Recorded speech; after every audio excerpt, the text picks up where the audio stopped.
We embrace cherished beliefs, customs, in-group, out-group mindsets in order to feel secure in some sense of identity. At some point, our dependence on cherished thoughts and customs, some of these identifiers become so strong as they become taken for granted, unquestioned as truths. I like to call these unquestioned truths sacred fictions. Sacred fictions lead to existential illusions, kind of like an optical illusion. Existential illusions bend our perception to think that things are one way when actually it ain't. To be clear, there's nothing wrong with a story. I don't want to give the impression that I think the narratives we use to sort our place in the world are bad or wrong. Not at all. It is only in the clinging that we run into these problems. We need stories. We are all in process, a journey of unfolding towards enlightenment. What should we do until that enlightenment? What does enlightenment even mean? Where do we begin? What if the answer is as simple as we begin right where we are? And maybe enlightenment is not an end goal at all. Maybe it is a certain way of beginning right where we are. And where we are is together in a culture that is lost. We have abdicated our identity to Super Bowl commercials, iPhones, and Dancing with the Stars. We are seduced into complacency by the comforts of our modern age, but deep down we still have a need for some sense of spirituality. To be alive is to evolve, and resistance of that growth is a cause of a lot of our problems, a sort of mental illness. Real philosophy is a practice of growing, of shedding the unessentials. I mean, how much of our economy is based on the buying and selling of bullshit? So in an attempt to condense my narrative, my critique on the myriad of sacred fictions that abound, it may be useful to address a familiar cultural phenomenon that hit the bookstores almost a decade ago with such force as to influence the way many of us began to think about life and self-empowerment. A warning, however, this may piss off quite a few people because many were seduced by its message and gained a sense of self-esteem from it. But I am a philosopher, and our job from time to time is to piss on symbols that we see as vacuous and harmful, even if it hurts people's feelings. So let me prepare myself.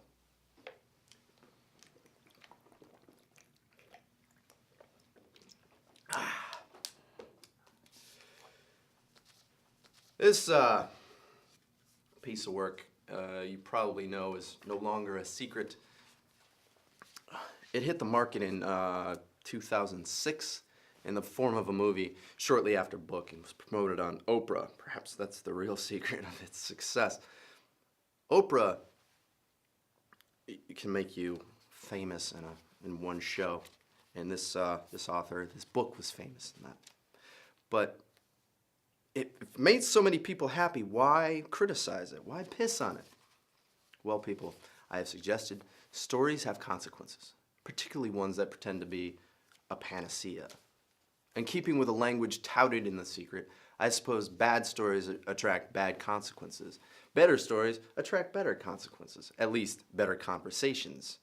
And it is in the synthesis of evolving conversations that we are free. The law of attraction is the theme of the book. Page 4 states that everything that comes into your life is attracted to you by virtue of what you are thinking, by the images you hold in your mind. The omnipotence of the human mind. Whose mind? My mind? A single-celled organism? What about dolphins? Mentally retarded people? Young children? Starving children in third world countries? We need to qualify what sort of mind we are talking about. Unless we intend to be so egocentric. I suppose we could posit that there is this conditional prerequisite for those minds that qualify, some sort of consciousness threshold. That seems like a petty trick. Page 6.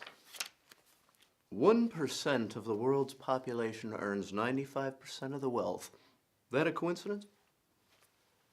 It's because they know the secret. Looking at the history of man, how much injustice and inequity is swept away by such a broad-brushed assertion that everything comes into your life by virtue of your thoughts? Please tell me I'm not the only one offended by such bullshit. So the kid rummaging through a trash heap in Indonesia is doing so because she visualized that trash heap? The kid growing up in the ghetto with an alcoholic mother and absent father, visualize that? Sounds like a little bit of bullshit to me, but it's becoming clear the effect this mindset can create. It can con adherents into exonerating the power structure. We've replaced pie in the sky with pie in the mind. I mean, the Jewish person in the concentration camp doomed to a painful death, that Jewish person attracted that to themselves. The girl raped at a college frat party. Why would you visualize being raped?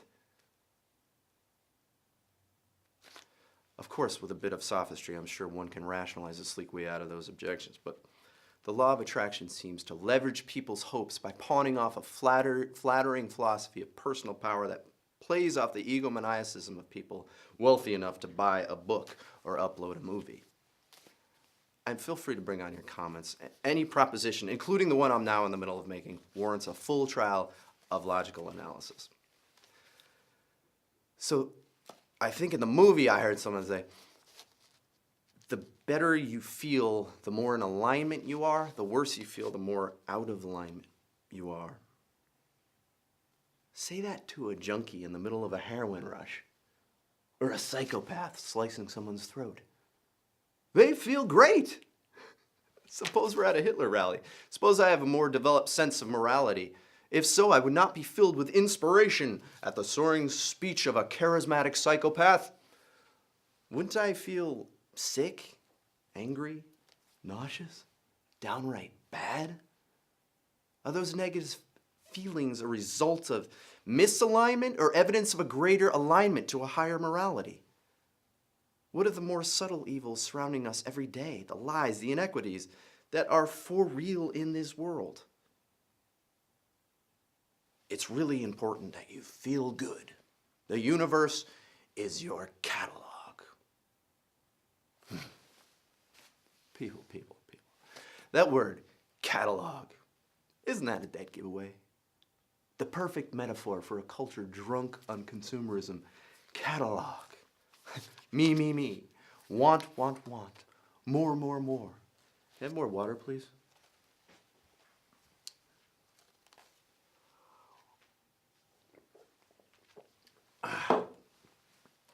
Oh, and by the way, I always wanted to ask James Arthur Ray about his sweat lodge. If there are no accidents, as it says in the book, what did you do to attract that orange jumpsuit? Or did you let the word accident happen to slip into your defense? Just curious. You can Google about that. So, underlying this cultural obsession with the secret is a profound show of self-flattery. We can have, be, and do anything we want. That phrase is uttered by one or more of the law of attraction high priest. We can have, be, and do anything we want. Great. Because I always wanted to be a superhero, fly to Paris, rip the Eiffel Tower from its foundation, plant it right in front of my shitty one-bedroom apartment. Now, that's absurd. Okay, so we agree we can't have, be, and do anything we want. Just those things within the parameter of some level of reason. Aren't we then closing the circle of possibilities just a little? Can I, in my mid-30s, make the Olympics as a figure skater if I started training now? I never figure skated in my life. I'm going to go with no fucking way. Well, at some point then, aren't we invoking limitations? Ooh, limitations. Such a taboo world in the multi-billion-dollar industry of self-improvement. Unlimited human potential. We proclaim over the triumphant swell of French horns. It's our favorite sacred fiction. Unlimited human potential. Says who? It feels good to say and carry around on a rainy day until we find ourselves abandoning our plans for whiskey and porn. Just saying. Whiskey and porn. Sounds like a cool Lynyrd Skynyrd album or something, right? Limitations give creativity its meaning. It's how we polish our character on the grinding stones of limits. We have all heard of stories of courage and triumph of someone who did extraordinary things despite a handicap. A blind man who climbed Mount Everest, for example. We point to that and say, there's nothing we can't accomplish with a right determination. That's what they say. Egomaniacal masturbation. I say, and I think this is the point, that in spite of our limitations and the confining narratives we have often imposed on ourselves, we can, through creative courage, astonish ourselves with acts that transcend any concept of what we once thought possible. We don't conquer the impossible. That would be impossible. We just expand the sense of the possible. We fight against our limits. In so doing, we experience a piece of our creative potential until the next mountain comes along. Isn't it more liberating to honor and work with our limits, to sort of dance with them, rather than constantly be reminded of the overwhelming gap between reality and our delusions of grandeur? With that, perhaps we can better learn to embrace the strange paradox of boldness and humility. But the secret, with its emphasis on the human mind's omnipotence, leverages the egotistical bent of the masses into a brilliant circularity of a self-validating equation. Tell people how to be omnipotent, and they will buy the formula in droves, thereby validating your prescription. What's worse, this vicious circularity contains within it a hideous immune system. If anyone, at any point, finds the law of attraction to be insufficient or unhealthy, as I think it is, adherents can always claim that the failure lies with the skeptic. It is he who must have failed to think positively on its promise. I call that the faith healer's advantage. The cripple who can't rise from his wheelchair because of his lack of faith. Very clever trick. And that is this sacred fiction's immune system. Quite brilliant. But I thought it would be cute to save the best for last here, to build this tirade to a nice climax. The most astonishing oversight in The Secret is by the author right out of the gate. In the foreword of the book, an opening scene of the movie, she reveals a stunning contradiction. A year ago, my life had collapsed around me. I had worked myself into exhaustion. My father died suddenly, and my relationships were in turmoil. Little did I know at the time, out of my greatest despair was to come the greatest gift. But wait, if the law of attraction is the immutable fundamental principle in the universe, how can your greatest gift come from your greatest despair? Despair is defined by a complete absence of hope. If like attracts like every time, how could a great gift arise out of that great despair? Either you are exaggerating your despair as a way to glorify your transformation, or that transformative wisdom isn't as immutable as you claim it to be. Which is it, my dear author? Maybe if you had a tinge of humility, you might describe your gift more in keeping with the Christian principle of grace. At least that would have been consistent, but it wouldn't have allowed you to be so unabashedly egotistical.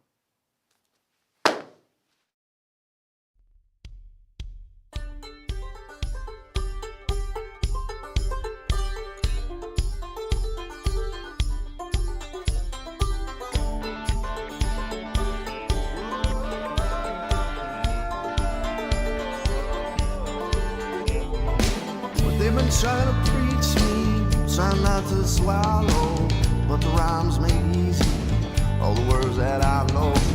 Feeling me early, but it's way to my